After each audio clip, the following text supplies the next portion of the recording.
সকলকেই নমস্কার জানিয়ে আমি আমার কবিতা শুরু করছি।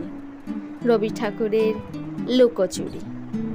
আমি যদি দুষ্টুমি করি, চাঁপার গাছে চাঁপা হয়ে ফুটি, ভোরের বেলা মাগো ডালের পরে কচি পাতায় করি লুটোপুটি, তবে তুমি আমার কাছে হারো, তখন কি মা চিনতে আমায় পারো? তুমি ডাকো, খোকা কোথায় উড়ি, আমি শুধু হাসি চুপটি করে। যখন তুমি থাকবে যে কাজ নিয়ে, সবই আমি দেখব নয়ন মেলে। স্নানটি করি চাঁপার তলা দিয়ে, আসবে তুমি পিঠেতে চুল ফেলে। এখান দিয়ে পুজোর ঘরে যাবে, দূরের থেকে ফুলের গন্ধ পাবে, তখন তুমি বুঝতে পারবে না সে তোমার খোকার গায়ের গন্ধ আসে।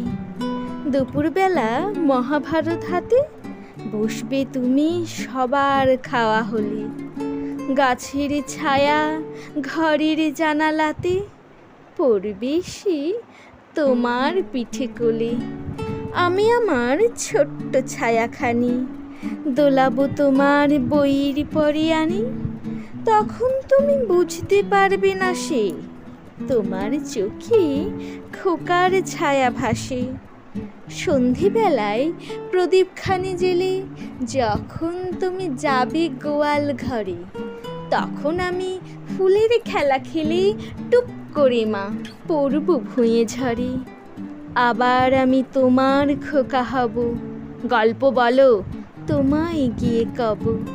তুমি বলবে দুষ্টু ছেলে কথা, আমি বলবো না সে কথা। নমস্কার।